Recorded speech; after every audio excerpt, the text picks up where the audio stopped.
कर्माणां जैनं जयतु साशिनं जैनं जयतु साशिनं जैनं जयतु साशिनम्। अनंतानंत सदैव परमेष्टि भगवान की, प्रथम तीर्थंकर आदिनाथ भगवान की, शांतिनाथ भगवान की, 2400 भगवान की, परम पूज्य आचार्य श्री 108 आदि सागर जी महावीर कीर्ति विमल सागर जी गुरु महाराज की, परम पूज्य तपस्वी सम्राट आचार्य गुरुदेव सन्मति सागर जी गुरु महाराज की, परम पूज्य परंपराचार्य श्री 108 सौभाग्य सागर जी गुरु महाराज की, अहिंसा मही विश्व धर्म की,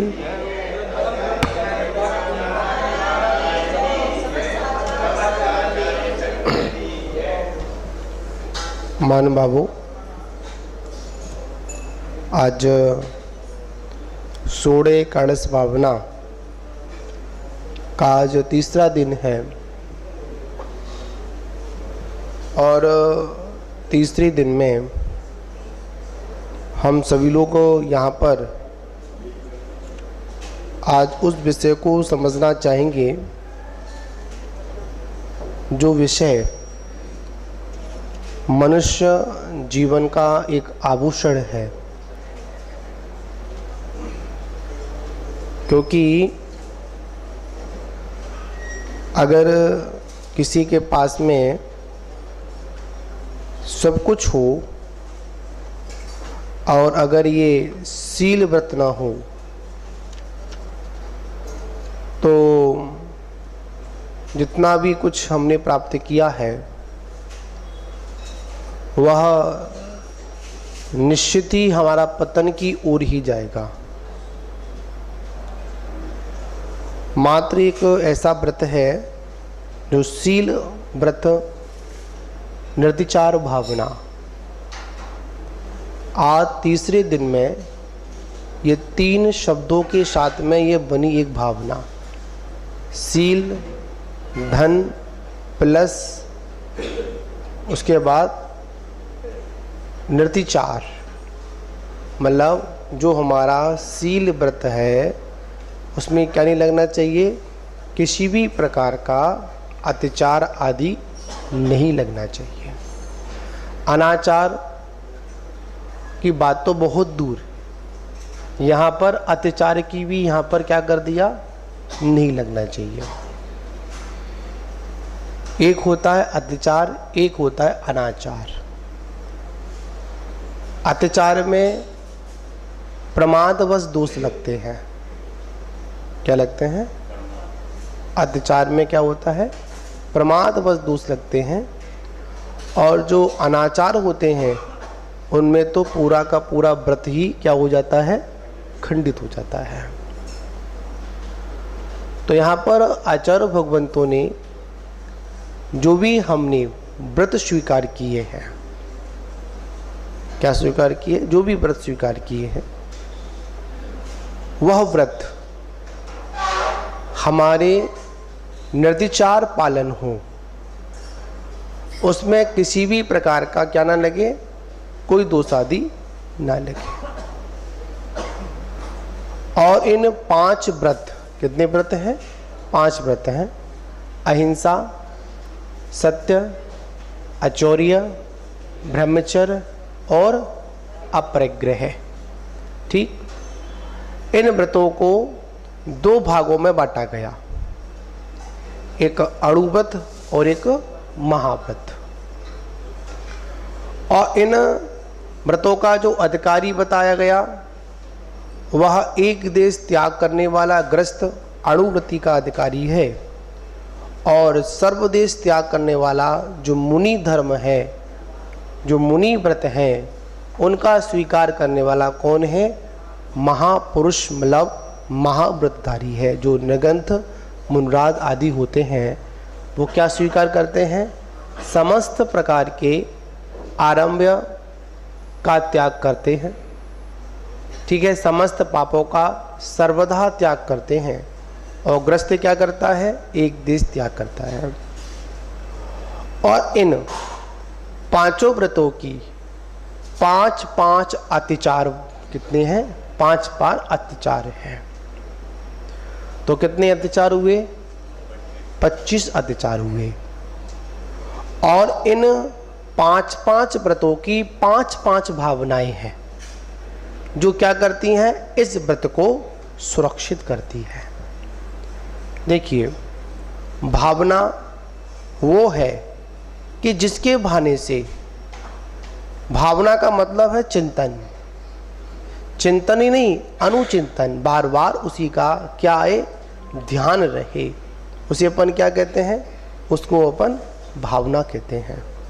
जो भी मैंने व्रतों को स्वीकार किया है, जो भी मैंने व्रत लिए हैं, वह व्रत मेरे कब तक? जीवन पर्यंत तक कैसे पलते रहें? निर्विचार पलते रहे, इसमें कोई दोष आदि ना लगे। इसका हमको विशेष ध्यान रखना है। और क्या करें, हम लोग व्रतों को तो स्वीकार करते हैं, पर व्रतों के साथ में क्या नहीं करते? हम लोग उस चीज़ का ज्ञान नहीं करते हैं जिससे उसमें दोष आदि लगते हो। जैसे कभी कभी अज्ञानतावश भी हमारे व्रतों में क्या लगे रहते हैं? दोष लगते रहते हैं। जैसे आचार्य श्री समुद्रभद्र स्वामी जी के साथ में एक सम्राट, अंतिम सम्राट चंद्रगुप्त मौर्य ने दीक्षा को स्वीकार किया। और दीक्षा को स्वीकार करने के बाद गुरु का सानिध्य ज़्यादा समय तक नहीं रहा, गुरु का स्वास्थ्य अस्वस्थ रहे। तो क्या हुआ कि गुरु की संलेखना में लगे रहे। उसके बाद गुरु की समाधि भी हुई, और समाधि होने के बाद क्या हुआ? उनके बाल भी बढ़ गए थे। ठीक कुछ ऐसे अतिचार लगे जो उनकी जानकारी में नहीं थे। तो एक जानकर अतिचार लगता है और एक ऐसा लगता है अनजाने भी अतिचार लग जाता है। पर जहां पर अतिचार लगा हो, अगर कोई संबोधन देने वाला कोई गुरु या कोई आचार्य या जिससे हमने व्रत लिया है, वो अगर हमको उन व्रतों के बारे में समझाए, अतिचारों के बारे में समझाए, तो क्या करना चाहिए? तुरंत उनका त्याग कर देना चाहिए। और तुरंत क्या करना चाहिए? उसको प्रायश्चित लेकर उसकी शुद्धिकरण करना चाहिए। कुछ व्रतों के दोष ऐसे होते हैं जो प्रायश्चित आदि के माध्यम से शुद्ध होते हैं, और कुछ व्रत ऐसे होते हैं और जिन्हों में ऐसे ऐसे अत्याचार लग जाते, अत्याचार नहीं लगते हैं, अनाचार लगते हैं। तो आचार उन संपूर्ण व्रतों को खंडित कर कर फिर पुनः क्या करता है? उन व्रतों को फिर पुनः क्या करता है? आरोहण करता है, संस्कार करता है, फिर आपको व्रत द्वारा वो संस्कारित करता है। तो महान बाबू, यहाँ पर अनाचार की बात नहीं है, यहाँ पर किसकी बात है? अत्याचार की बात है। और जब हमारे जीवन में मतलब व्रत आ जाते हैं तो निश्चित ही हमारी मर्यादा बन जाती है, और इस मर्यादा को हम क्या कहते हैं? शील व्रत कहते हैं। क्या कहते हैं? शील व्रत कहते हैं। और एक बात याद रखना, अगर हमने एक व्रत स्वीकार किया और बाकी के व्रतों को स्वीकार नहीं किया, तो क्या होगा? वो व्रत हमारा ठीक से फल नहीं पाएगा। जैसे हमने एक पाप करते हैं, हिंसा की, और हिंसा जब हमने की तो उसमें झूठ भी बोला, है ना? हिंसा की, झूठ भी बोला, चोरी भी की, छुपाया तो चोरी भी की, आब्रह्म का सेवन भी हुआ, और परग्रह का भी क्या हुआ? संग्रह हुआ। एक पाप को करने से सारे के सारे पाप अपने आप ऑटोमेटिक उसमें क्या हो जाते हैं? कनेक्ट रहते हैं और वो हो जाते हैं। उसी प्रकार एक व्रत को करने से, एक व्रत का पालन करने से क्या होता है? सारे के सारे जो व्रत से जुड़े हुए जो होते हैं ना, वो अपने आप उसके साथ में पलना प्रारंभ हो जाते हैं। जो अहिंसा व्रत को स्वीकार करेगा, क्या करेगा? जो अहिंसा व्रत को स्वीकार करेगा वो कभी भी झूठ नहीं बोलेगा, वो कभी चोरी नहीं करेगा, आब्रह्म का सेवन नहीं करेगा और अधिक परिग्रह का संचय भी नहीं करेगा। क्यों नहीं करेगा?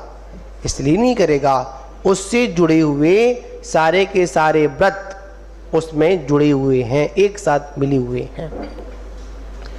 तो यहां पर इस बात का भी ध्यान रखना है। आचार्य भगवंतों ने कहा शील सदा सुख कारक है। कैसा है ये शील व्रत? कैसा है? सदा सुख कारक है। आगम में ऐसे बहुत से वर्णन आते हैं, जैसे सुबह हमने शांत धारा के समय कहा था, अगर हम यही अगर नियम ले लें, यही अगर व्रत ले लें कि हम कोई अनजान फल का सेवन नहीं करेंगे। क्या नहीं करेंगे? अनजान फल का सेवन नहीं करेंगे। जिस वस्तु की हमको जानकारी नहीं है उस वस्तु को हम क्या नहीं करेंगे? ग्रहण नहीं करेंगे। कभी कभी क्या होता है, आपने लोगों ने आगम में पढ़ा होगा, कथाएं आती हैं, जंगल में अपन लोग गए, लोग जाते हैं और जब भूख आदि लगती तो अनेक प्रकार के वहाँ पर फूल आदि होते हैं, अनेक प्रकार के मतलब फल भी लगे होते हैं। हमको जानकारी नहीं है, अनजान फल है, और हमने क्या किया, उस फूल को अगर सूंघ लिया या उस फल को अगर हमने ग्रहण कर लिया तो कभी कभी वह फल हमारी मृत्यु का भी क्या बन जाता है? कारण बन जाता है। इसलिए आचार्यों ने कहा कि आपको जो व्रत दिए जा रहे हैं वो आपकी स्वयं की सुरक्षा के लिए दी जा रहे हैं। क्यों दे रहे हैं हम लोग व्रत? क्यों दे रहे हैं? सुरक्षा के लिए दे रहे हैं। व्रतों का जो रोपण किया गया, व्रतों का जो अंकुरारोपण किया गया हमारे ऊपर, छोटे छोटे व्रत दिए गए, क्यों दिए गए? इसका कारण क्या था? इसका कारण मत इतना था कि यह व्रत कहीं आगे चलकर हमारे ऊपर आने वाली विशेष आपत्ति को भी टालने में क्या बनेंगे? निमित्त बनेंगे। जैसे कभी कभी क्या होता है, देखिए व्रतों की बात करें, हम अनजान व्यक्ति से कभी भी किसी वस्तु को ग्रहण भी ना करें। भोजन करने की बात ही नहीं है, कोई व्यक्ति सामान दे जाता ना, अरे ये वस्तु हमारी रख लो, हम आपसे 2 दिन के बाद 3 दिन के बाद क्या करेंगे? आपसे ग्रहण कर लेंगे। पर हम लोग क्या करते हैं? अपने व्यवहार में उसको रख लेते हैं, और रखने के बाद क्या होता है, कभी कभी वो वस्तु चोरी की होती है। किसकी होती है? चोरी की होती है। अब वो वस्तु चुरा कर वहां से लाया था, आपके पास रख दी, तो क्या हुआ? 2-3 बाद, 3 दिन बाद, 2 दिन बाद जो भी उसकी जब जांच हुई तो वस्तु कहां मिली? आपके यहां मिली। तो दोषी कौन कहलाएगा? हम स्वयं कहलाएंगे। डंडे के भागी कौन कहलाएंगे? हम कहलाएंगे। सामने वाला बच गया। ये व्रतों की बात है, ठीक है ना। तो किसी ने कह दिया कि भाई बोल दो हम नहीं कर पर, झूठ बुलवा देते हैं। पर क्या होता है, कभी कभी किसी को विशेष काम होता है, ठीक है ना, तो हमारा एक झूठ बोलना भी क्या बन जाता है? उसके लिए भी अहितकारी बन जाता है। और कभी कभी हम जब झूठ बोलते हैं तो कभी कभी हमारे लिए क्या बन जाता है? हमारे लिए भी अहितकारी बन जाता है। कभी कभी सामने वाले के प्राण भी चले जाते हैं और हमारे भी प्राण चले जाते हैं। आब्रह्म का सेवन, कुशील सेवन, ये भी देखिए, विचार करिए। परिग्रह का सेवन देखिए, आचार्यों ने जो भी हमको व्रत दिए, जो भी शील व्रत दिया, वो क्यों दिया? वो इसलिए दिया क्योंकि ये सदा सुख कारक है। इसका सेवन करने से व्यक्ति कैसा हो जाता है? सुरक्षित हो जाता है। अगर अपने को सुरक्षित करना है तो अपने जीवन में कुछ ना कुछ मर्यादा अवश्य होनी चाहिए। अगर मर्यादा नहीं है तो क्या होगा? हमारा जीवन ऐसे ही दुख में व्यतीत होगा, क्योंकि उम्र कम है, समय कम है और इच्छा शक्ति अधिक है। इसलिए हम लोग दुखी हैं। दुखी होने का कारण क्या है? दुखी होने का कारण ये नहीं कि वस्तु नहीं है, वस्तु का अभाव है इसलिए दुखी है ना, ऐसा कुछ नहीं है। जब हमारी इच्छा शक्ति अधिक होती है और समय मर्यादा कम होती है, और जब वस्तु हमको वो प्राप्त नहीं होती है तो हम क्या होते हैं? बड़े दुखी होते हैं। अरे ऐसा हो गया, ऐसा हो गया। हमारी जब तक इच्छाएं शक्ति कम नहीं होगी, जब तक हम सुखी होने वाले नहीं हैं। एक बच्चा होता है, बच्चा का खिलौना टूट जाता है और बच्चा रोना प्रारंभ कर देता है। उसके हाथ में क्या दे दिया जाता है? उसको हटाकर दूसरा खिलौना दे दिया जाता है, तो बच्चा चुप हो जाता है, फिर उस वाले खिलौने की याद नहीं करता है। उसी प्रकार हमारी स्थिति बनी हुई है। हमारा एक विषयों का खिलौना टूटता है तो हम क्या करते हैं? जैसे ही दूसरा खिलौना हमको मिल जाता है तो पुराने वाले खिलौने को भूल जाते हैं। समझे ना? अति प्रिय से प्रिय वस्तु का जो वियोग होता है, छूट जाती है, तो बताओ कितने दिन तक उसको याद करते हो? एक समय के लिए मन में भावना बनी जाती है, अरे छोड़ो वो तो हमारी थी नहीं। फिर क्या? अपनी दुनिया में फिर चालू हो जाते हो। तो आचार्य भगवान कहते हैं इसी प्रकार धर्म के बारे में समझना है। धर्म भी हमको यही समझाता है कि जिस वस्तु के पीछे हम अव्रत अवस्था की और जिस वस्तु को प्राप्त करने के लिए हम अव्रत अवस्था में दौड़ते चले जा रहे हैं, किसी भी प्रकार का हमारे अंदर व्रत नहीं है, और व्रत भी है तो उसमें क्या लग रहे हैं? क्षणिक सुख के लिए अत्याचार लगा रहे हैं, अनाचार लगा रहे हैं। तो आचार्य भगवान कहते हैं आप कुशल व्यापारी नहीं हो। कुशल व्यापारी कौन है? जो कम भाव में वस्तु को खरीदे और अधिक भाव में वस्तु को बेचे। याद रखना, जिस प्रकार मार्केट के भाव एक से नहीं रहते हैं, उसमें भी कभी हानि कभी वृद्धि होती रहती है। उसी प्रकार हमारे जीवन में इन भावों की भी स्थिति ऐसी बनी हुई है, हमेशा भाव एक से नहीं होते हैं। जब हमारे जीवन में भाव आए, व्रतों को लेने के, सुखी होने के भाव आए, शायद सभी जीव चाहते हैं कि हम सुखी हो जाएं। सभी चाहते नहीं चाहते? सब चाहते हैं। चाहते तो हैं, सुखी तो होना चाहते हैं, पर कोई भी सुख का उपाय नहीं करना चाहता है। तो सुख का उपाय क्या है? वो हमारा शील व्रत है। मतलब 5 प्रकार के हमारे व्रत हैं, उनको हम चाहे एक देश स्वीकार करें और चाहे अपन सर्वदेश स्वीकार करें। एक बार बड़ा सुंदर प्रसंग पढ़ने में आया जिनवाणी में स्वाध्याय के समय। जितना सुख व्रतियों को होता है उतना सुख ऐमेंद्र को स्वर्गों में नहीं होता है। क्या समझे? शब्द बड़ा ही छोटा है पर समझने वाला बहुत है। जितना सुख किनको होता है? व्रतियों को होता है, ठीक उतना सुख किनको नहीं होता? स्वर्ग में रहने वाले ऐमेंद्रों को भी नहीं होता है। जो सुख की अनुभूति जो व्रती लोग करते हैं, त्यागी लोग करते हैं, वैसी अनुभूति स्वर्ग के देवता भी नहीं कर पाते हैं। पर हम लोग क्या करते हैं? कौन सा सुख चाहते हैं? इंद्रिय सुख चाहते हैं और स्वर्ग के सुखों को चाहते हैं। हम लोगों की मानसिकता है नरक में बड़ा दुख है, स्वर्ग में बड़ा ही सुख है। नहीं, सबसे बड़ा अगर दुख अगर कहीं पर है तो वो है अव्रत अवस्था में। कौन सी अवस्था में? अव्रती अवस्था में। और सबसे बड़ा अगर सुख अगर कहीं पर है तो कहां पर है?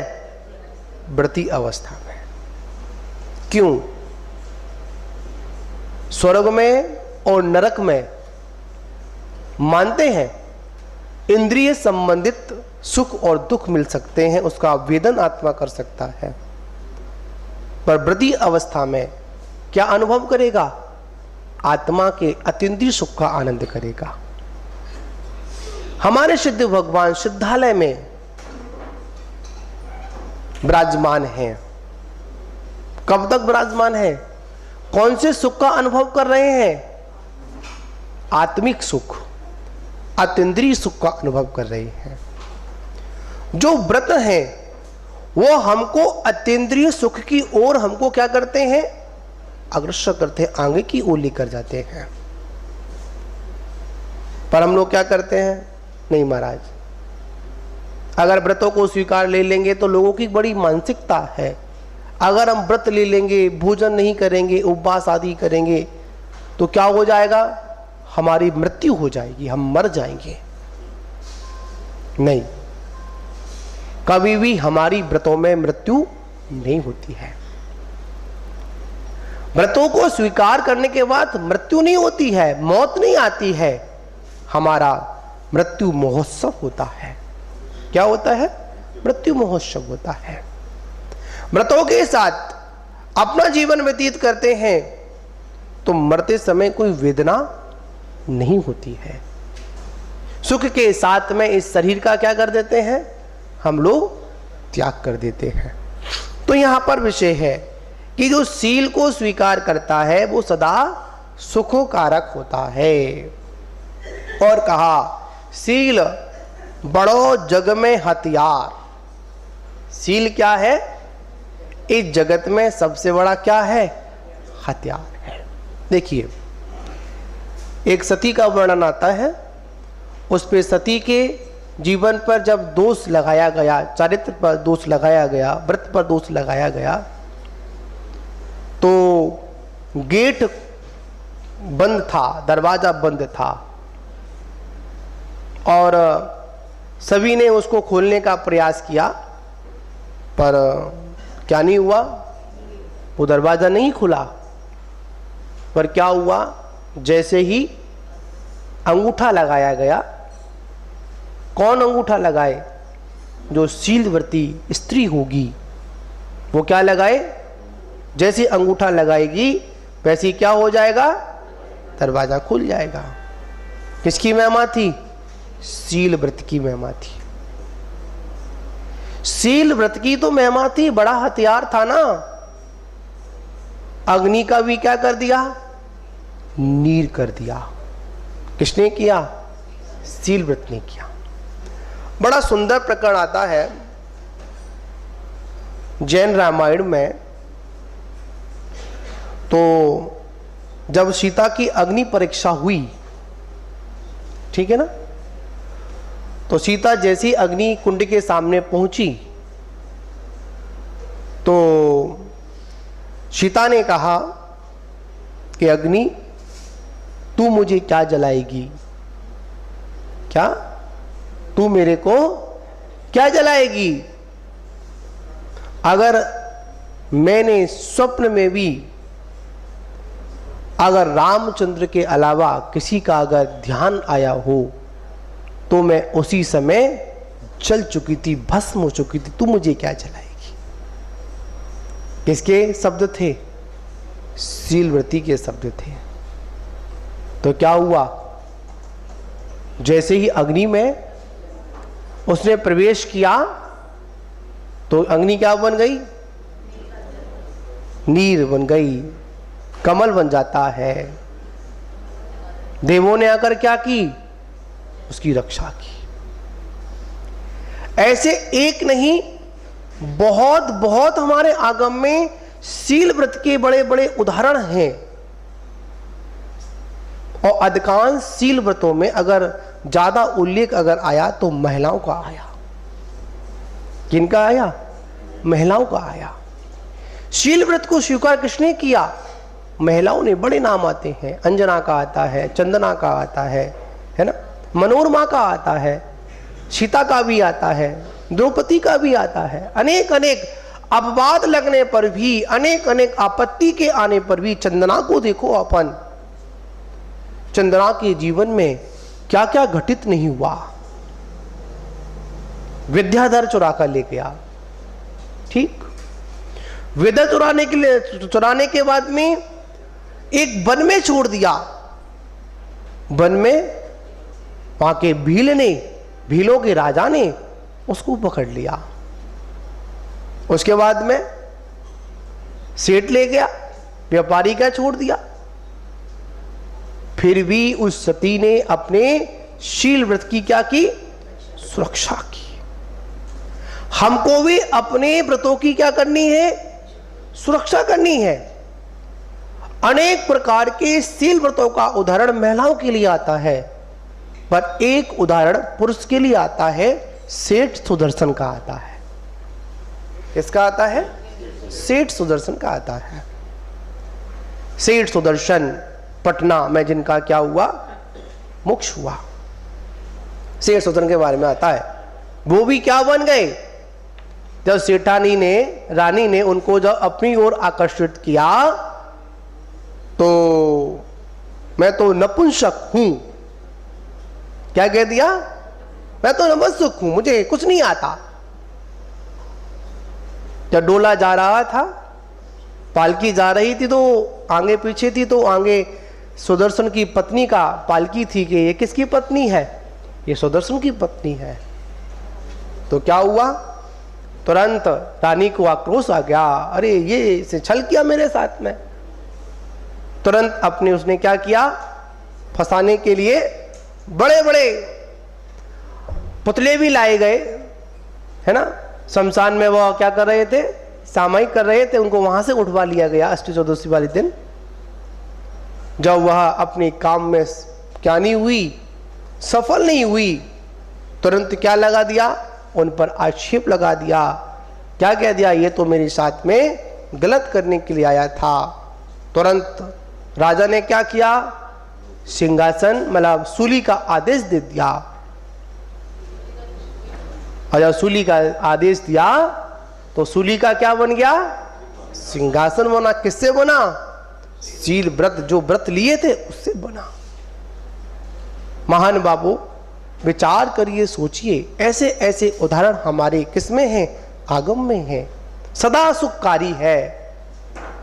जब तक संपूर्ण शील व्रत का पालन नहीं होगा, जब तक हमको निर्वाण की प्राप्ति भी नहीं होगी। देखिए, बड़ा सुंदर प्रकरण है। एक समय के लिए सम्यक दर्शन की पूर्णता होने के बाद यह जीव संसार में रुका रहता है। ज्ञान की पूर्णता होने पर 8 वर्ष कम 84 लाख पूर्व की आयु में भगवान मतलब केवली अवस्था में यह जीव उपधन उपदेश दे सकता है। जैसे ही 18,000 शीलों का व्रत का पूर्णता पालन जब होता है तो यह जीव इस संसार में एक पल के लिए भी नहीं रुकता है, सीधे कहां चला जाता है? मोक्ष में जाकर विराजमान हो जाता है। महान बाबू 18,000 शील के भेद होते हैं। कितने भेद होते हैं? 18,000 शील के भेद होते हैं। और ये 18,000 शील के व्रत, शील जो होते ना, वो कब पल पाते हैं? जब हम 5 व्रतों को ठीक से पालते हैं, निर्धार पालते हैं। महान बाबू विचार करिए, सोचिए, ये सारे व्रत दिए गए, क्यों दिए गए? हमारी आत्मा को एक कवच के अंदर सुरक्षित करने के लिए दिए गए। जैसे युद्ध के मैदान में जब कोई योद्धा जाता है ना, तो क्या पहनकर जाता है? कवच पहनकर जाता है, अपने को पूरा पैक कर जाता है। उसी प्रकार हम इस संसार में, जब तक इस संसार में हैं, जब तक इस दुनिया में हैं, जब तक परिवार के बीच में हैं, तब तक हमारे पास क्या होना चाहिए? व्रतों का सुरक्षा रूपी कवच होना चाहिए। इस पर चाहे व्यक्ति कितना भी वार करे, बाहर का व्यक्ति कितना भी हमारे ऊपर क्या करे, हमको फंसाने की कोशिश करे, पर क्या नहीं होना चाहिए? वो व्रत है ना, व्रत का कवच हमारे ऊपर क्या नहीं होने देता? वार नहीं होने देता, हमारी आत्मा को घायल नहीं होने देता, हमारा अंतर में व्रत घुस नहीं पाता है। तो महान बाबू, ये भादों का महीना बार बार हमको प्रेरणा देता है कि आओ कम से कम 1 महीने हम व्रतों की पाठशाला में बैठें और पाठशाला में बैठकर अपने को कैसा करें, सुरक्षित रखें। जैसे आता ना, हमको वहाँ नहीं जाना है, बहुत से लोग होते हैं वहाँ नहीं जाना, विदेश में नहीं जाना, इतने किलोमीटर नहीं जाना, और वहाँ पर अगर कोई घटना घट जाती है तो क्या बोलते हैं, अच्छा हुआ वहाँ नहीं गए। क्यों नहीं गए? अगर जाते तो हम भी मृत्यु को प्राप्त हो जाते, पर नहीं गए ना। व्रतों ने बता सुरक्षा की नहीं की, सुरक्षा की। आपको बताएं, मुनियों के लिए आदेश दिया कि जब मुनिराज ध्यान करते हैं गर्मियों के दिनों में, कहां पर, शिला की चोटी पर, ठीक। सर्दियों में नदी के किनारे, गर्मियों में कहां पर, वृक्षों के, बारिश में वृक्षों के नीचे साधना करें। वहां बताया कि जब भी मुनिराज ध्यान करें, कहीं पर रात को रुकना पड़े तो कैसी गुफा हो, किसकी गुफा में, शेर की गुफा में। किसकी गुफा में? शेर की गुफा में। याद रखना, शेर की गुफा में कहा, शेर के साथ रहने को नहीं कहा। क्या नहीं कहा? शेर की गुफा में रहो। रात्रि काल में शेर अपनी गुफा में नहीं रुकता है, शेर हमेशा अपनी गुफाओं को बदलता रहता है। ये राजा का लक्षण है। क्यों? जंगल का वो कौन है? राजा है। राजा कभी अपनी गुप्त बातों को किसी को नहीं बताता, वही राजा है। उसी प्रकार मुनिराज भी अपनी 3 गुप्तियों के माध्यम से, कितनी? 3 गुप्तियों के माध्यम से हमेशा अपनी गुप्त बातों किसी को भी नहीं बताते हैं। 5 समति और 3 गुप्ती, ये क्या है? 8 प्रवचन माता हैं। ये किसकी सुरक्षा करती हैं? व्रतियों के 5 महाव्रतों की सुरक्षा करती हैं, 5 व्रतों की सुरक्षा करती हैं। ठीक है ना? तो हमें क्या करना है अपने जीवन में? अगर व्रती बनना है, अगर शील व्रत को स्वीकार करना है, तो अष्ट प्रवचन माता का भी ध्यान रखना है। क्या समझे? और एक बात और याद रखना, शेर कभी भी शिकार नहीं करता है। जंगल का राजा होता है ना, कभी शिकार नहीं करता। शेर तो बैठता है, पर शेर के साथ में जो शेरनियां होती है ना, वो शिकार करती हैं। शेर कभी शिकार नहीं करता। मैंने सुना था एक बार, एक किसी व्यक्ति ने बताया, शेर होता है ना, वृद्ध अवस्था में अपना आत्मघात करता है। जब बूढ़ा हो जाता है ना, तो क्या करता है? अपना आत्मघात करता है। क्यों? शेर जब बूढ़ा हो जाता है ना, उस पे जो जुड़े हुए जो बच्चे होते हैं ना, अपना अपना ग्रुप बनाकर निकल जाते हैं। शेर हमेशा अकेला रह जाता है, अकेला रहता है, शिकार नहीं कर पाता है, उसका शरीर शिथिल हो जाता है, और फिर ये कामना करता है कि मैं मर जाऊं। इसलिए आचार्य भगवान कहते हैं, यहां पर शेर की परिभाषा बताई मैंने आपको, पर ऐसे योगी राज ऐसा नहीं करते हैं। वो तो हमेशा सिंह जैसी प्रवृत्ति है, शेर नहीं है। मुनिराज शेर नहीं है, क्या है? सिंह जैसी उनकी चर्या है। शेर जब चलता है ना, तो कभी कैसे देखता है? आगे नहीं देखता, आगे देखता है ना पीछे देखता है। मात अपनी आंखों को उठाता और सीधा निकल जाता है। तो महान बाबू, यहां पर जो सिंह व्रती है, जो सिंह हमारी चर्या है, वो कब है? जब तक हमारे पास में शील व्रत नहीं होगा। कौन सा व्रत नहीं होगा? शील व्रत नहीं होगा। जब तक हम सुरक्षित हैं और ना सामने वाला सुरक्षित है। इसलिए कहा जाता है, स्वयं की सुरक्षा, दूसरे की सुरक्षा। ठीक, पहले हमको क्या करना है? पहले स्वयं व्रतों को स्वीकार करना है, उसके बाद दूसरों को व्रतों को क्या करना है? आदेश देना है।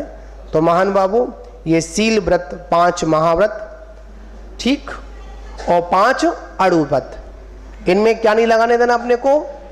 अत्याचार नहीं लगाने देना है। अगर एक भी अत्याचार लग गया तो क्या होगा? पूरा का पूरा हमारा व्रत कैसा हो जाएगा? खंडित हो जाएगा। ठीक है, तो आज इतना ही। हम लोगों को जो हमने व्रत लिए हैं उन व्रतों को क्या करना है? निर्तिचार। कैसा? निर्तिचार, किसी भी प्रकार का दोष ना लगे ऐसा क्या करना। और दोष जो भी लगता है तो प्रमाद के कारण लगता है। प्रमाद को छोड़िए, जागृत अवस्था में आइए। व्रत क्या है? जागृत अवस्था है। और अव्रत क्या है? हमारी सुस्त अवस्था है, प्रमाद अवस्था है। तो तुमको क्या करना है? व्रतों को स्वीकार करिए, जो व्रत हैं। और देखिए, आपके व्रतों की भावना को लेकर, आपकी व्रतों की भावना को जागृत करने के लिए पूज्य आचार्य महाराज ने, पता है, भादों के महीनों में पता है क्या नियम लिया है? हम सिर्फ आहार अगर लेंगे तो किनसे लेंगे? जो व्रती लोग होंगे। कौन होंगे? व्रती होंगे। कम से कम अपन आजीवन व्रतों को स्वीकार नहीं कर पाए तो कम से कम भादों के महीने में क्या करें? अपन व्रतों को स्वीकार करें। जिससे क्या हो सकेगा? आप मुनिराज को अपने घर पर क्या कर सकते हैं? पड़गाहन विधि कर सकते हैं। आजकल ये चलन चला है ना, क्या चला है? आज तुम्हारे यहाँ चौका और कल तुम्हारे यहाँ चौका। और कल सूर्यनगर में ऐसा विषय है जिसके यहाँ चौका ही नहीं था, उसके यहाँ गुरु जी का आहार हुआ नहीं हुआ? व्रती थे, राजेश जी है ना, राजेश नाम उनका, उनके यहाँ आहार हुआ। तो नाम से क्या होता है? उनको ये नहीं पता था कि उनका भाग आज क्या लेकर आएगा। ठीक है ना, इसको कहते हैं भाग्य। उन्होंने साथ स्वप्न में भी नहीं सोचा होगा कि कल उनके यहां पर आहारचर्या संपन्न होगी, नहीं सोचा होगा। जब महाराज जी का, आचार्य जी का जब पड़गाहन हुआ, उन्होंने पड़गाहन किया। हमने सिर्फ इतना बोला था उनसे, जब शायद मुझे यहाँ मिले थे, कहाँ नीचे दर्शन करने आए थे, हमने सिर्फ इतना कहा था, आज आपको गुरु जी को पड़गाहन कराना। क्योंकि वो अच्छा अपने गुरु जी के पास गए थे, तो हमने कहा आप घर से जा रहे हो तो आज आचार्य जी का पारणा करा के जाओ। ठीक? ठीक है, आज हम पारणा करा के जाएंगे। इतना सिर्फ कहा था, पर यह नहीं पता था कि पारणा उनके घर पर ही होगा। ये उनका पुण्य था। क्या था? ये उनका पुण्य था। पता है, उन्होंने कहा कि ऐसी व्यवस्था है, कोई बात नहीं, कमेटी से चर्चा उनकी हुई। वो अनाय देखो, जो व्यवस्था जो कमेटी की जो चल रही थी उसमें भी क्या हो गया? एक अभाव हुआ। तो उनके पुण्य ने क्या किया? तुरंत जोर मार दिया। ठीक है ना? तो सारी चीजें सबके पुण्य से होती है। वहां गए, आचार्य जी का पड़गान हुआ, वहां गए, और वहां जाने के बाद जो वहां पर लोग आहार दे रहे थे ना, जो बताया उन्होंने, सभी के हाथ कप रहे थे। क्या कप रहे थे? हाथ कप रहे थे, कहीं कोई गलती ना हो जाए। अचानक अगर किसी साधु का अगर आगमन आपके घर पर हो जाए तो आपके भी क्या होंगे? याद रखना, हाथ पैर उन्हीं के कपते हैं जिनके अंदर कुछ क्या होता है? पाप होता है, डर होता है। ठीक है ना? और याद रखना, जब साधु पहुंच जाते हैं और पहुंचने हाथ कप रहे हो ना, तो अचानक परिणामों की विशुद्धि भी कुछ अलग ही होती है। अरे आज धन्य है कि आज हमारे यहाँ पर निर्गंत साधु का क्या हो गया? आहार हुआ, पड़गाहन हो गया। बड़े पुण्यशाली होते हैं। तो गुरुजी ने क्या नियम लिया? कम से कम 1 महीने के लिए जो व्यक्ति अपने घर पर क्या बनाएगा? अपने लिए शुद्ध भोजन बनाएगा, उन्हीं के यहां पर मैं क्या करूंगा? अपनी आहारचर्या संपन्न करूंगा। ठीक है ना? और आप लोग देखते हैं गुरुजी तो कुछ लेते भी नहीं है, मट्ठा लेते हैं, पानी लेते हैं, नहीं जो पानी तो लेते नहीं है, कुछ ही चीज लेते हैं। तो महान बाबू, हम सभी लोगों को क्या करना है? कम से कम 1 महीना के लिए हाँ शूद्र जल का त्याग, मतलब 1 महीने तक बाहर की कोई वस्तु सेवन नहीं करना है। 1 महीने तक मात्र हमको जो हमारे घर के मसाले हो मर्यादित हो, आटा हो वो मर्यादित हो, जल हो, अब रहा कुएं के पानी का और समर के पानी का, तो उसकी आप व्यवस्था 1 महीने के लिए आप इतने दिनों में व्यवस्था बनाते हैं, 10 दिन व्यवस्था बनाते हैं आप लोग, तो कम से कम इस भादों के महीने आप व्यवस्था बना के चलें। हो सकता है कब किसका पुण्य जागृत हो जाए और गुरु महाराज का आपके यहाँ पर क्या हो जाए। कल महाराज जी बोल भी रहे थे कि यहाँ पर मुझे कुछ तो पता चल गया है कि कहाँ कहाँ पर जैनियों के घर है, ठीक है ना। पूछ रहे थे कहाँ कहाँ किसका घर है, तो एकदम इनका ही पूछ रहे थे फूफा घर कहाँ पर है। हाँ पूछा था, मैंने कहा इधर है, पीछे है।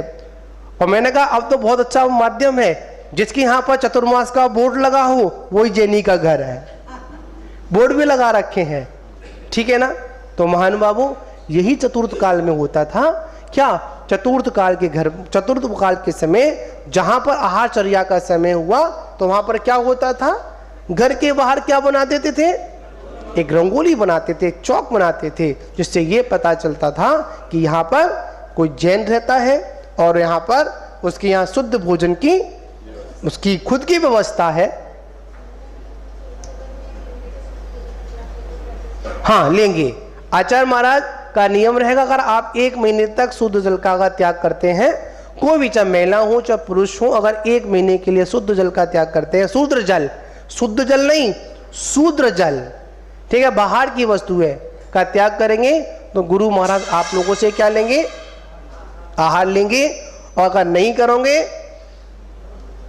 तो नहीं लेंगे। अब ऐसा भी नहीं करना हमारा त्याग नहीं, हम पड़गान भी ना करें घर में महाराज को नहीं, ऐसा नहीं। आप अपने घर में कम से कम मुनराजों के शरण पढ़वाएं और क्या करें, अगर एक ही भी व्यक्ति अगर नियम ले लिया ना तो पूरा घर उसके पुण्य का क्या करेगा, फल को प्राप्त करेगा, ठीक है ना। तो आप समझ जाओ, मैंने आपको हिंट कर दी है, गुरुजी का जो संदेश था मेरे पास था, मैंने आपको हिंट कर दी है। क्या कर दी है, गुरुजी कभी भी किसी के घर पर, कल योगी जी से कहा था, कमेटी के अध्यक्ष जी से कहा था, योगी जी महाराज जी ने कहा कि जाओ योगी जी अपना आंगन शुद्ध करो, क्या करो, आंगन शुद्ध करो। योगी जी बोले महाराज माफ करो, मतलब कुछ काम, कोई हर की व्यवस्था एकदम नहीं हो पाती है, ठीक है ना। तो कोई बात नहीं, आपको संदेश दे दिया, संकेत दे दिया। और देखिए ये चतुर्मास में 3 साधु क्या कर रहे हैं, आपके यहाँ पर 16 करण कर रहे हैं। इससे बड़ा सूर्यनगर का पुण्य का उदय कोई दूसरा नहीं होगा, ठीक है ना। 3 व्यक्ति, और प्रतिदिन लोग व्रतों को स्वीकार कर रहे हैं, चाहे छोटे व्रत स्वीकार कर रहे हैं पर व्रत तो स्वीकार कर ही रहे हैं। तो महान बाबू अपने जीवन को आनंद में बनाने के लिए छोटे मोटे व्रतों को स्वीकार करें। जय बोलो शांतनाथ भगवान की जय। हम अनजान व्यक्ति से कभी भी किसी वस्तु को ग्रहण भी ना करें।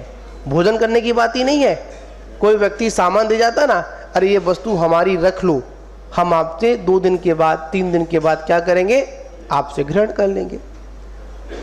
पर हम लोग क्या करते हैं, अपने व्यवहार में उसको रख लेते हैं, और रखने के बाद क्या होता है, कभी कभी वो वस्तु चोरी की होती है। किसकी होती है, चोरी की होती है। अब वो वस्तु चुरा कर वहां से लाया था, आपके पास रख दी, तो क्या हुआ, 2-3 बाद 3 दिन बाद 2 दिन बाद जो भी उसकी जब जांच हुई तो वस्तु कहाँ मिली, आपके यहाँ मिली।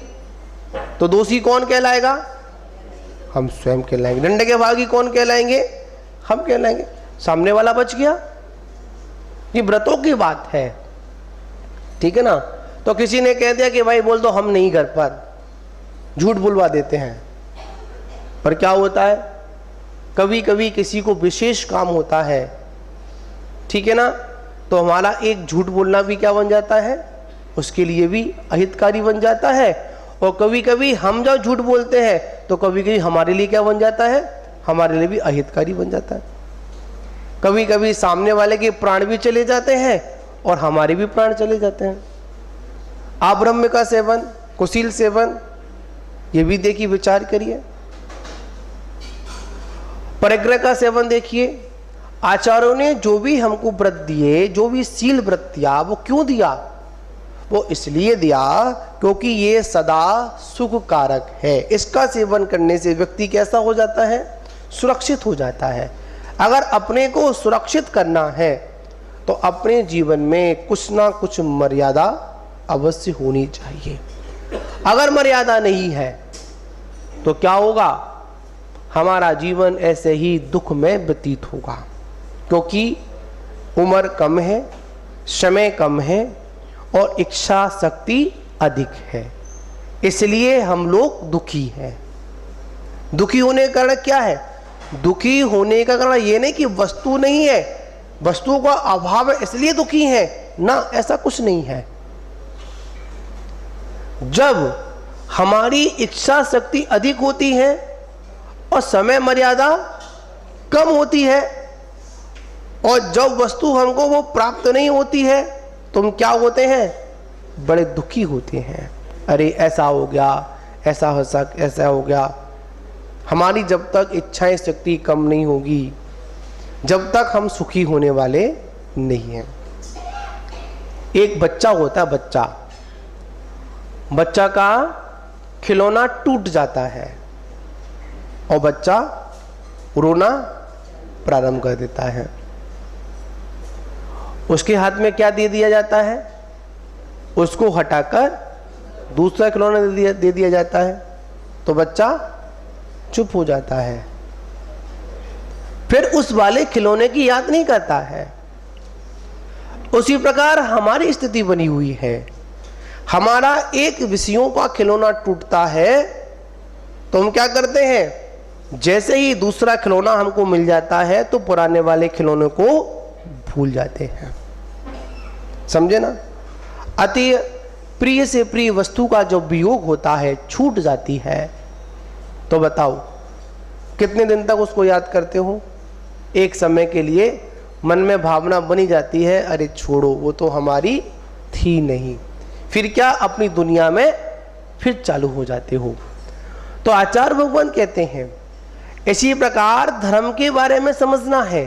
धर्म भी हमको यही समझाता है कि जिस वस्तु के पीछे हम अव्रत अवस्था की और जिस वस्तु को प्राप्त करने के लिए हम अव्रत अवस्था में दौड़ते चले जा रहे हैं, किसी भी प्रकार का हमारे अंदर व्रत नहीं है, और व्रत भी है तो उसमें क्या लग रहे हैं?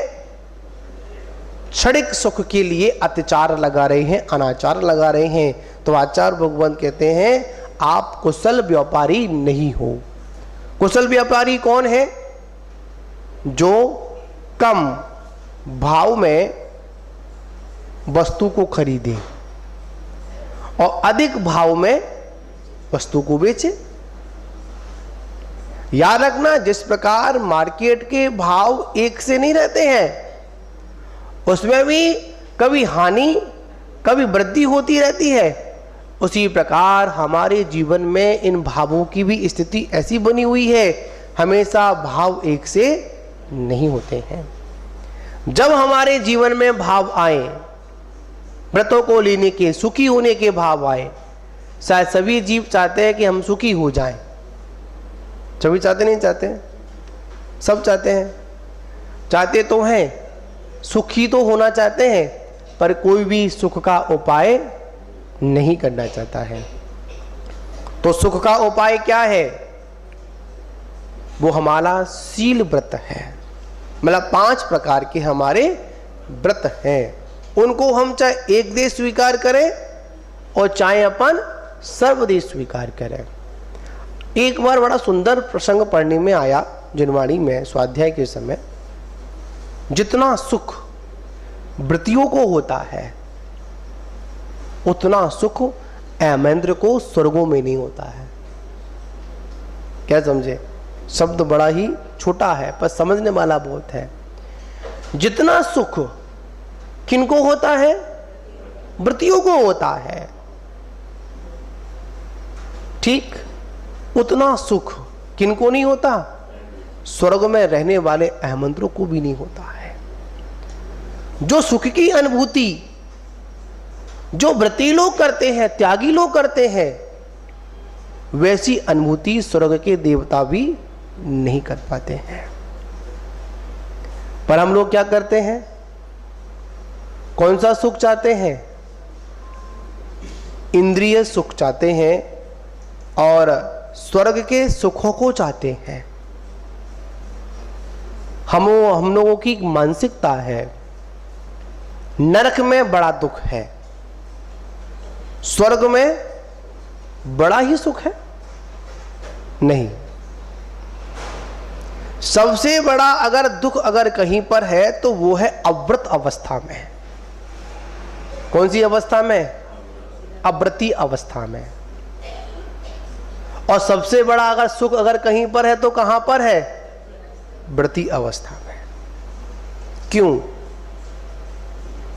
स्वर्ग में और नरक में मानते हैं इंद्रिय संबंधित सुख और दुख मिल सकते हैं, उसका वेदन आत्मा कर सकता है। पर व्रती अवस्था में क्या अनुभव करेगा?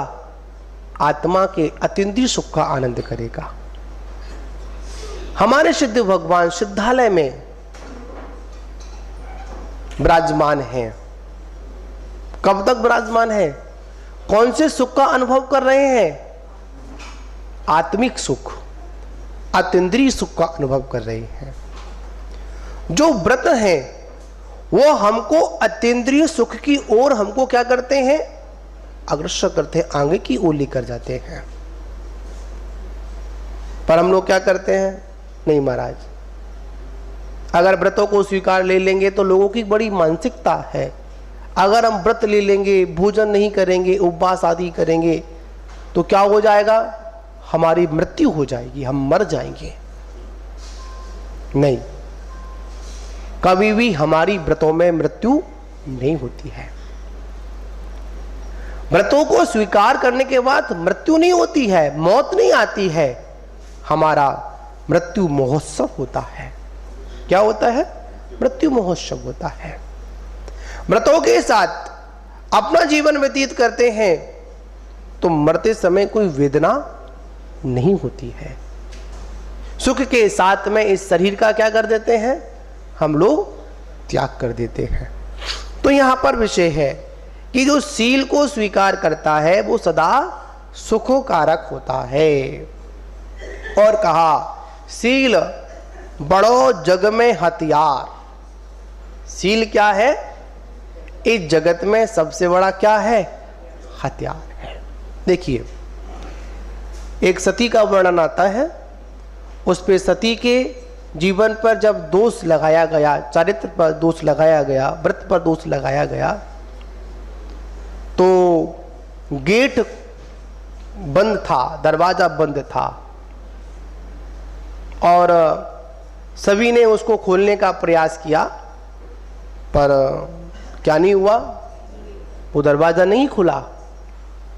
पर क्या हुआ? जैसे ही अंगूठा लगाया गया, कौन अंगूठा लगाए? जो शीलव्रती स्त्री होगी वो क्या लगाए? जैसे अंगूठा लगाएगी वैसे क्या हो जाएगा? दरवाजा खुल जाएगा। किसकी महिमा थी? शील व्रत की महिमा थी। शील व्रत की तो महिमा थी, बड़ा हथियार था ना। अग्नि का भी क्या कर दिया? नीर कर दिया। किसने किया? शील व्रत ने किया। बड़ा सुंदर प्रकरण आता है जैन रामायण में। तो जब सीता की अग्नि परीक्षा हुई, ठीक है ना, तो सीता जैसी अग्नि कुंड के सामने पहुंची तो सीता ने कहा कि अग्नि तू मुझे क्या जलाएगी? क्या तू मेरे को क्या जलाएगी? अगर मैंने स्वप्न में भी अगर रामचंद्र के अलावा किसी का अगर ध्यान आया हो तो मैं उसी समय चल चुकी थी, भस्म हो चुकी थी, तू मुझे क्या जलाएगी। किसके शब्द थे? शीलव्रती के शब्द थे। तो क्या हुआ? जैसे ही अग्नि में उसने प्रवेश किया तो अग्नि क्या बन गई? नीर बन गई, कमल बन जाता है। देवों ने आकर क्या की? उसकी रक्षा की। ऐसे एक नहीं, बहुत बहुत हमारे आगम में शील व्रत के बड़े बड़े उदाहरण हैं। और अधिकांश शील व्रतों में अगर ज्यादा उल्लेख अगर आया तो महिलाओं का आया। किनका आया? महिलाओं का आया। शील व्रत को स्वीकार किसने किया? महिलाओं ने। बड़े नाम आते हैं, अंजना का आता है, चंदना का आता है ना, मनोरमा का आता है, सीता का भी आता है, द्रौपदी का भी आता है। अनेक अनेक अपवाद लगने पर भी, अनेक अनेक आपत्ति के आने पर भी चंदना को देखो अपन, चंदना के जीवन में क्या क्या घटित नहीं हुआ। विद्याधर चुरा कर ले गया, ठीक। विद्या चुराने के बाद में एक वन में छोड़ दिया। वन में वहां के भीलों के राजा ने उसको पकड़ लिया। उसके बाद में सेठ ले गया, व्यापारी का छोड़ दिया। फिर भी उस सती ने अपने शील व्रत की क्या की? सुरक्षा की। हमको भी अपने व्रतों की क्या करनी है? सुरक्षा करनी है। अनेक प्रकार के शील व्रतों का उदाहरण महिलाओं के लिए आता है, पर एक उदाहरण पुरुष के लिए आता है, सेठ सुदर्शन का आता है। किसका आता है?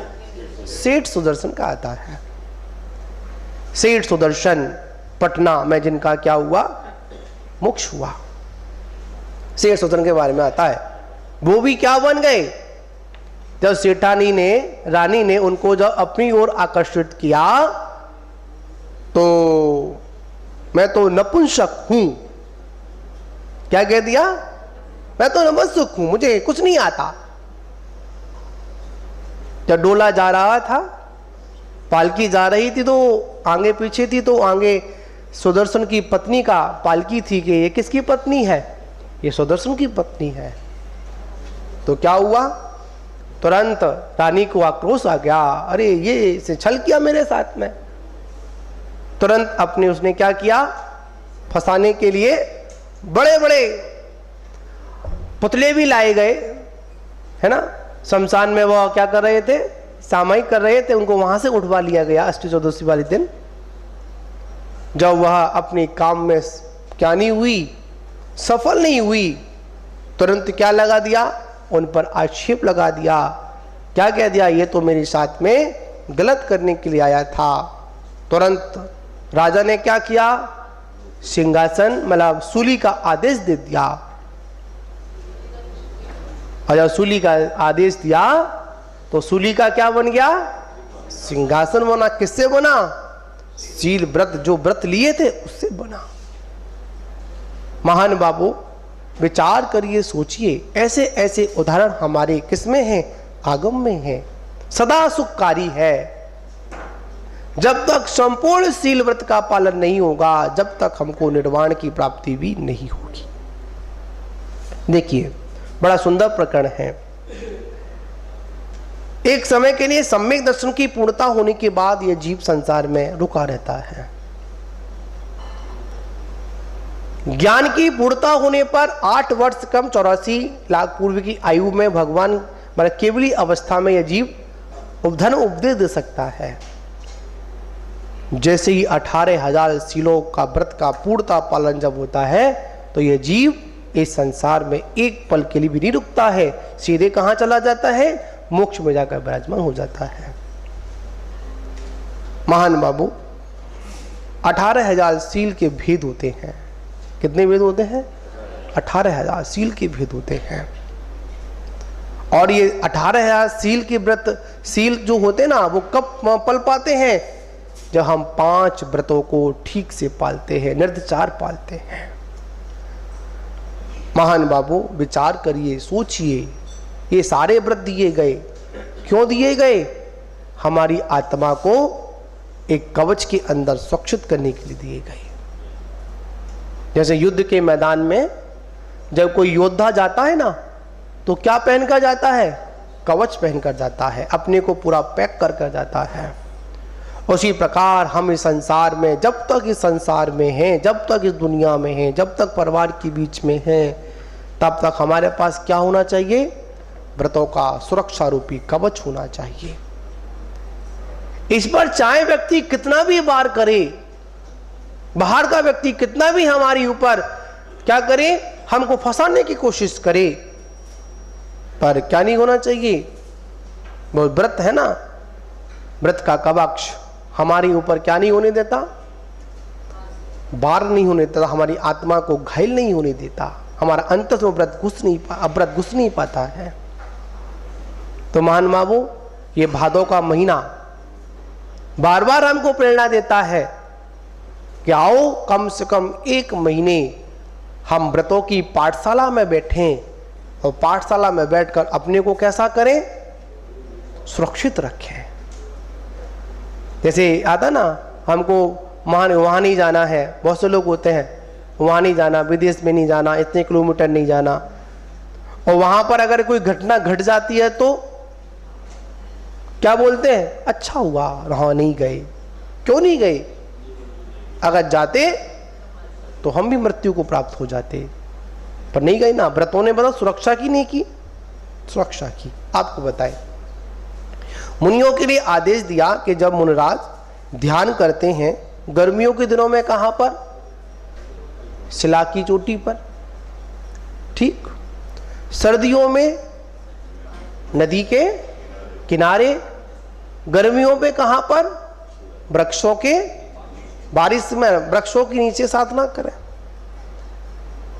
वहां बताया कि जब भी मुनिराज ध्यान करें, कहीं पर रात को रुकना पड़े, तो कैसी गुफा हो? किसकी गुफा में? शेर की गुफा में। किसकी गुफा में? शेर की गुफा में। याद रखना, शेर की गुफा में कहा, शेर के साथ रहने को नहीं कहा। क्या नहीं कहा? शेर की गुफा में रहो। रात्रि काल में शेर अपनी गुफा में नहीं रुकता है, शेर हमेशा अपनी गुफाओं को बदलता रहता है। ये राजा का लक्षण है। क्यों? जंगल का वो कौन है? राजा है। राजा कभी अपनी गुप्त बातों को किसी को नहीं बताता, वही राजा है। उसी प्रकार मुनिराज भी अपनी 3 गुप्तियों के माध्यम से, कितनी? 3 गुप्तियों के माध्यम से हमेशा अपनी गुप्त बातों किसी को भी नहीं बताते हैं। 5 समतीय और 3 गुप्ती, ये क्या है? 8 प्रवचन माता हैं। ये किसकी सुरक्षा करती हैं? व्रतियों के 5 महाव्रतों की सुरक्षा करती हैं, 5 व्रतों की सुरक्षा करती हैं। ठीक है ना? तो हमें क्या करना है अपने जीवन में? अगर व्रती बनना है, अगर शील व्रत को स्वीकार करना है, तो अष्ट प्रवचन माता का भी ध्यान रखना है। क्या समझे? और एक बात और याद रखना, शेर कभी भी शिकार नहीं करता है। जंगल का राजा होता है ना, कभी शिकार नहीं करता। शेर तो बैठता है, पर शेर के साथ में जो शेरनियां होती है ना, वो शिकार करती हैं। शेर कभी शिकार नहीं करता।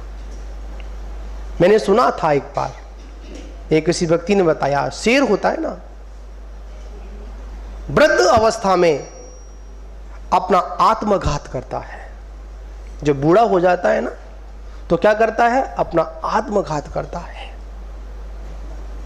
क्यों? शेर जब बूढ़ा हो जाता है ना, उस पे जो जुड़े हुए जो बच्चे होते हैं ना, अपना अपना ग्रुप बनाकर निकल जाते हैं। शेर हमेशा अकेला रह जाता है, अकेला रहता है, शिकार नहीं कर पाता है, उसका शरीर शिथिल हो जाता है, और फिर ये कामना करता है कि मैं मर जाऊं। इसलिए आचार्य भगवान कहते हैं, यहां पर शेर की परिभाषा बताई मैंने आपको, पर ऐसे योगी राज ऐसा नहीं करते हैं। वो तो हमेशा सिंह जैसी प्रवृत्ति है, शेर नहीं है मुनिराज, शेर नहीं है, क्या है, सिंह जैसी उनकी चर्या है। शेर जब चलता है ना तो कभी कैसे देखता है, आगे नहीं देखता, आगे देखता है ना पीछे देखता है, मात अपनी आंखों को उठाता और सीधा निकल जाता है। तो महान बाबू यहाँ पर जो सिंह वृत्ति है, जो सिंह हमारी चर्या है, वो कब है, जब तक हमारे पास में शील व्रत नहीं होगा। कौन सा व्रत नहीं होगा, शील व्रत नहीं होगा। जब तक हम सुरक्षित हैं और ना सामने वाला सुरक्षित है। इसलिए कहा जाता है स्वयं की सुरक्षा दूसरे की सुरक्षा। ठीक, पहले हमको क्या करना है, पहले स्वयं व्रतों को स्वीकार करना है, उसके बाद दूसरों को व्रतों को क्या करना है, आदेश देना है। तो महान बाबू ये शील व्रत 5 महाव्रत, ठीक, और 5 अणु व्रत, इनमें क्या नहीं लगाने देना अपने को, अत्याचार नहीं लगाने देना है। अगर एक भी अत्याचार लग गया तो क्या होगा, पूरा का पूरा हमारा व्रत कैसा हो जाएगा, खंडित हो जाएगा। ठीक है, तो आज इतना ही। हम लोगों को जो हमने व्रत लिए हैं उन व्रतों को क्या करना है, निर्तिचार, कैसा, निर्तिचार, किसी भी प्रकार का दोष ना लगे ऐसा क्या करना। और दोष जो भी लगता है तो प्रमाद के कारण लगता है। प्रमाद को छोड़िए, जागृत अवस्था में आइए।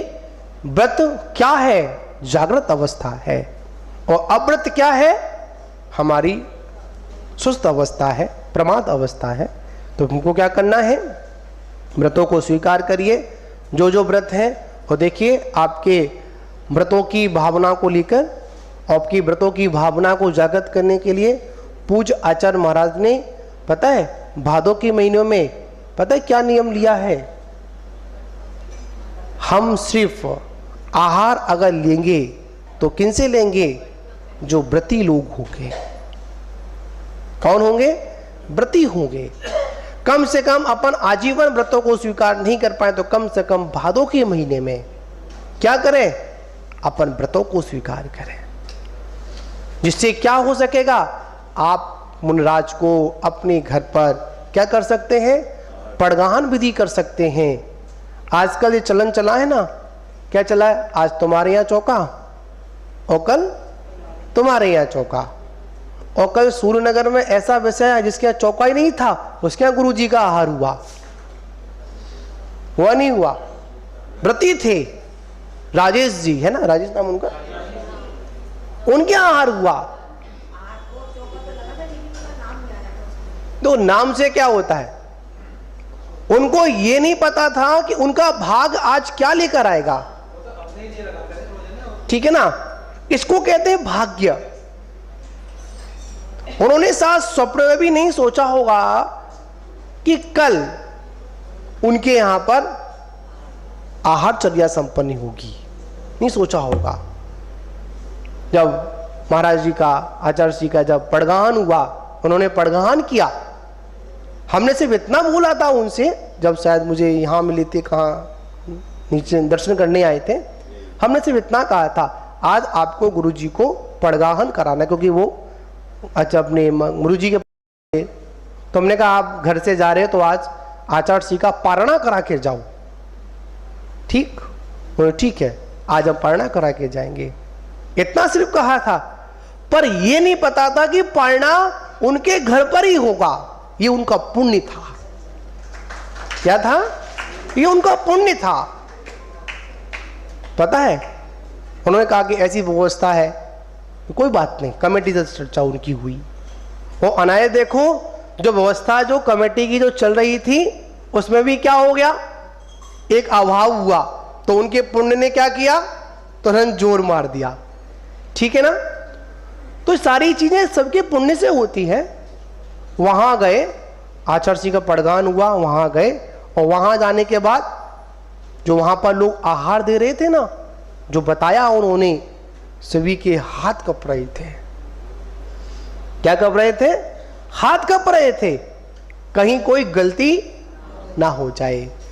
अचानक अगर किसी साधु का अगर आगमन आपके घर पर हो जाए तो आपके भी क्या होंगे?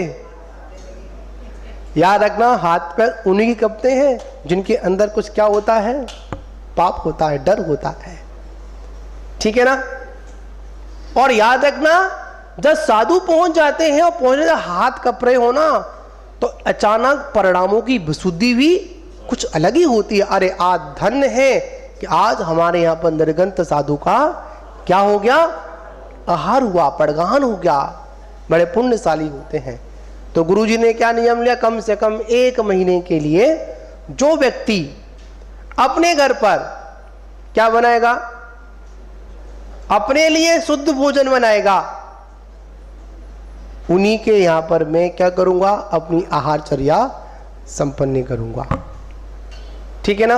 और आप लोग देखते हैं गुरुजी तो कुछ लेते भी नहीं है, मट्ठा लेते हैं, पानी लेते हैं, नहीं जो पानी तो लेते नहीं है, कुछ ही चीज लेते हैं। तो महान बाबू, हम सभी लोगों को क्या करना है? कम से कम 1 महीना के लिए शूद्र जल का त्याग, मतलब 1 महीने तक बाहर की कोई वस्तु सेवन नहीं करना है। 1 महीने तक मात्र हमको जो हमारे घर के मसाले हो मर्यादित हो, आटा हो वो मर्यादित हो, जल हो, अब रहा कुएं के पानी का और समर के पानी का, तो उसकी आप व्यवस्था 1 महीने के लिए आप इतने दिनों में व्यवस्था बनाते हैं, 10 दिन व्यवस्था बनाते हैं आप लोग, तो कम से कम इस भादों के महीने आप व्यवस्था बना के चलें। हो सकता है कब किसका पुण्य जागृत हो जाए और गुरु महाराज का आपके यहाँ पर क्या हो जाए। कल महाराज जी बोल भी रहे थे कि यहाँ पर मुझे कुछ तो पता चल गया है कि कहाँ कहाँ पर जैनियों के घर है। ठीक है ना? पूछ रहे थे कहाँ कहाँ किसका घर है, तो एकदम इनका ही पूछ रहे थे फूफा घर कहाँ पर है। हाँ पूछा था, मैंने कहा इधर है, पीछे है। और मैंने कहा अब तो बहुत अच्छा माध्यम है, जिसके यहाँ पर चतुर्मास का बोर्ड लगा हो वही जैनी का घर है, बोर्ड भी लगा रखे हैं। ठीक है ना? तो महान बाबू, यही चतुर्थ काल में होता था। क्या? चतुर्थ काल के समय जहां पर आहारचर्या का समय हुआ तो वहां पर क्या होता था? घर के बाहर क्या बना देते थे? एक रंगोली बनाते थे, चौक बनाते थे, जिससे ये पता चलता था कि यहाँ पर कोई जैन रहता है और यहाँ पर उसके यहाँ शुद्ध भोजन की उसकी खुद की व्यवस्था है। हाँ लेंगे।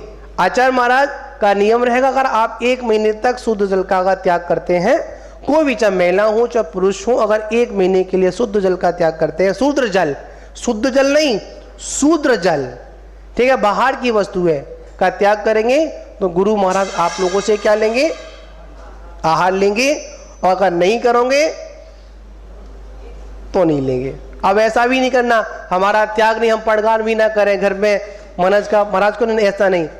आप अपने घर में कम से कम मुनराजों के शरण पढ़वाएं। और क्या करें, अगर एक ही भी व्यक्ति अगर नियम ले लिया ना, तो पूरा घर उसके पुण्य का क्या करेगा? फल को प्राप्त करेगा। ठीक है ना? तो आप समझ जाओ, मैंने आपको हिंट कर दी है। गुरुजी का जो संदेश था मेरे पास था, मैंने आपको हिंट कर दी है। क्या कर दी है? गुरुजी कभी भी किसी के घर पर, कल योगी जी से कहा था, कमेटी के अध्यक्ष जी से कहा था, योगी जी महाराज जी ने कहा कि जाओ योगी जी अपना आंगन शुद्ध करो। क्या करो? आंगन शुद्ध करो। योगी जी बोले महाराज माफ करो, मतलब कुछ काम, कोई हर की व्यवस्था एकदम नहीं हो पाती है। ठीक है ना?